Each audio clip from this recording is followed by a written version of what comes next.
By 1820, something unprecedented has happened in European finance. Governments no longer have unlimited options when they need money. If you are a king and you need to fund a war, you go to the Rothschilds. If you are a government drowning in debt after years of conflict, you go to the Rothschilds. If you need to refinance obligations or issue new bonds that anyone will actually buy, you go to the Rothschilds. If you need to move massive amounts of money across borders, exchange currencies, or transfer gold, you go to the Rothschilds. They are not just bankers anymore. They are the infrastructure of European finance, the plumbing, the foundation. Remove them, and the entire system collapses. Here is why they are untouchable. First, they have speed. While competitors wait days or weeks for news about markets, wars, or government decisions, the Rothschilds already know. Their private communication network, carrier pigeons, relay riders, coded messages, and trusted couriers moves information faster than anything else in existence. Second, they have reach. 5 brothers in 5 capitals allows them to move money and coordinate investments across borders in ways their competitors cannot match. When French bonds are crashing in Paris, the Rothschilds are buying in London. When Austrian currency is strong in Vienna, they are converting profits before anyone else realizes the opportunity. Third, and most importantly, they have trust. When a Rothschild bank issues a bond or makes a loan, investors believe it is sound. The family's reputation for honoring obligations, even in the middle of wars and revolutions, makes their name worth more than gold. By 1825, the 5 Rothschild banking houses control an estimated 50% of all international capital flows in Europe. Half of everything. Think about what that means. Every major government loan, every currency exchange, every international trade deal. The Rothschilds are involved somehow. Sometimes publicly, often invisibly. But there is a problem brewing. A problem that will threaten everything Mayor Rothschild built. On July 28, 1836, Nathan Rothschild collapses in Frankfurt. He is 58 years old. His mother is still alive and will live past 90. Nathan should have decades left. He does not. The official cause of death is recorded as an infection, likely a boil or an abscess. But the truth is simpler and more brutal. Nathan Rothschild, the man who financed Wellington, the richest person on earth, dies in agony from something that would be curable a century later with antibiotics. Without Nathan, will the empire survive? The answer comes from an unexpected source: Paris. James Rothschild, the youngest brother, the one everyone initially underestimated because he was arrogant and young and did not have Nathan's natural genius for numbers, steps forward. James is different from Nathan. Where Nathan was aggressive and confrontational, James is subtle and political. Where Nathan dominated through force of will, James seduces through charm and connection. But most importantly, James sees something his older brothers missed. The future is not in government bonds and war financing. Not anymore. The future is in something that is literally transforming the landscape of Europe, mile by mile, year by year. Railroads. Picture Europe in 1840. Cities are exploding in size. London, Paris, Vienna. They are doubling in population every few decades. Factories are multiplying. Coal mines are booming. Steel production is skyrocketing.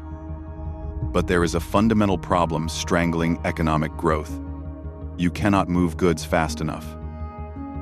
Horses and wagons are too slow, too limited. They can carry a few tons at most. Rivers only flow in certain directions. Roads turn to mud in winter and dust in summer. The Industrial Revolution is creating enormous wealth, but it is trapped, bottlenecked, waiting for a solution. Then comes the railroad. The first commercial railway opens in England in 1825, the Stockton and Darlington Line. It is a novelty at first, a curiosity. Within a decade, it is obvious that railways are not a novelty. They are a revolution. Suddenly, you can move tons of coal, iron, and manufactured goods hundreds of miles in hours instead of days. Cities that were isolated are now connected. Markets that were local become national, then international. James Rothschild sees what is coming before almost anyone else. Railways are not just transportation. They are the future of everything. And somebody has to finance them. Building a railroad requires enormous upfront capital. You need to buy land, lay track, build stations, purchase locomotives, all before you earn a single penny in revenue. Most investors are terrified of this. Too risky, too expensive, too new. James sees opportunity. Throughout the 1840s, the Rothschild banking houses pour money into railway ventures across Europe. They finance tracks in France, Austria, Italy. They underwrite bonds for railway companies, then trade those bonds on secondary markets. But here is the genius part. James does not just lend money. He creates syndicates, groups of investors who share the risk. The Rothschilds put up some of their own capital, but use mostly other people's money to finance these massive projects. If a railway succeeds, the Rothschilds profit from commissions on the bonds, trading profits, and their stake in the company. If it fails, they lose far less than they would have if they had funded it alone. It is brilliant, it is profitable, and it makes the family even more powerful than they were before. By 1848, the Rothschilds are no longer just bankers. They are industrialists, infrastructure builders, architects of the modern world. But while they are getting richer, something ugly is growing in the streets beneath their counting houses. Resentment. February 1848.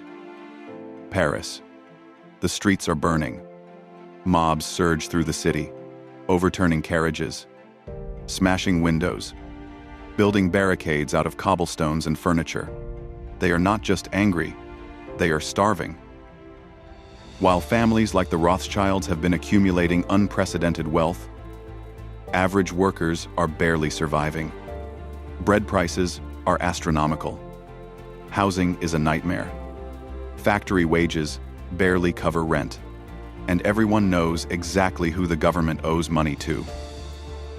The revolution spreads like wildfire. Within days, King Louis Philippe abdicates and flees the country. A provisional government takes over, and one of their first targets? The Rothschild Bank.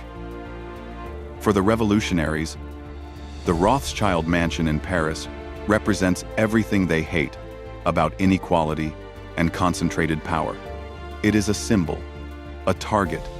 James Rothschild, watching from his window as crowds gather outside, understands immediately. His life's work is about to be destroyed. The Paris Bank, one of the crown jewels of the Rothschild Empire, teeters on the brink of collapse. Withdrawals accelerate. Investors panic. Credit freezes. James does something desperate. He calls his nephew in London. Lionel Rothschild, Nathan's eldest son, receives the message and faces an impossible choice. He can save his uncle's bank, but it will cost a fortune. Millions in loans, just to stabilize operations. And if the French Revolution spreads, if other European governments fall, those loans could evaporate. On the other hand, if he refuses to help, the Paris branch collapses. And if Paris falls, it could trigger a domino effect. Vienna might collapse. Naples, even Frankfurt, the entire Rothschild empire could fracture. Lionel sits in his London office, staring at the request, remembering his grandfather's dying words. Unity is our only weapon. He approves the loan. The London Rothschild Bank arranges massive credit lines to the Paris branch. Enough to survive the panic. Enough to prove to investors and depositors that the House of Rothschild stands behind its obligations. The gamble works. The Paris bank survives. The revolution eventually burns itself out. And the Rothschild empire, tested by fire, emerges intact. But Lionel Rothschild is not finished. He is about to do something even more revolutionary than saving his uncle's bank. He is going to prove that the Rothschilds are still the only financial institution on Earth capable of moving mountains overnight. The year is 1875. British Prime Minister Benjamin Disraeli receives urgent intelligence. The Khedive of Egypt, essentially the country's ruler, is drowning in debt and desperately needs to sell his shares in the Suez Canal. This matters enormously. The Suez Canal, completed just 6 years earlier, is the most strategically important waterway on Earth. It connects the Mediterranean to the Red Sea, cutting 4,000 miles off the journey from Europe to Asia. Whoever controls the canal controls global trade. France already owns significant shares.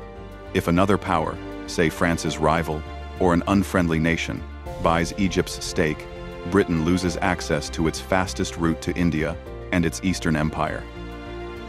Disraeli needs £4 million, immediately, not in weeks, not even in days. Now, he cannot go through normal channels. Parliament is not in session, and by the time funding is debated and approved, the shares will be gone. So Disraeli does something extraordinary. He goes directly to Lionel Rothschild. According to legend, the meeting lasts minutes. Disraeli explains the situation. Lionel listens. Then, without consulting anyone, without demanding collateral, without even drawing up formal paperwork, Lionel says, "You shall have it." Overnight, literally overnight, Lionel Rothschild arranges an unsecured loan of £4 million to the British government. The next day, Britain purchases controlling interest in the Suez Canal, one of the most important geopolitical acquisitions of the Victorian era, secured because a single banker could move £4 million faster than any government could. The Rothschilds do not just have money, they have something more valuable. The ability to deploy that money instantly, anywhere, for any purpose. In 1875, facing rising competition from American banks and changing markets, the Rothschilds prove they are still indispensable. But not every arrow in the quiver survives. But while Lionel breaks barriers in London, one of the 5 arrows is breaking. Remember Karl Mayer von Rothschild, the quiet one, the methodical brother who established the Naples branch? His banking house has been operating in the Kingdom of the Two Sicilies for decades, financing the Bourbon monarchy, building relationships with Italian nobility. Then, in 1861, everything collapses. Italy is unifying. Giuseppe Garibaldi's forces sweep through southern Italy, overthrowing the Kingdom of the Two Sicilies.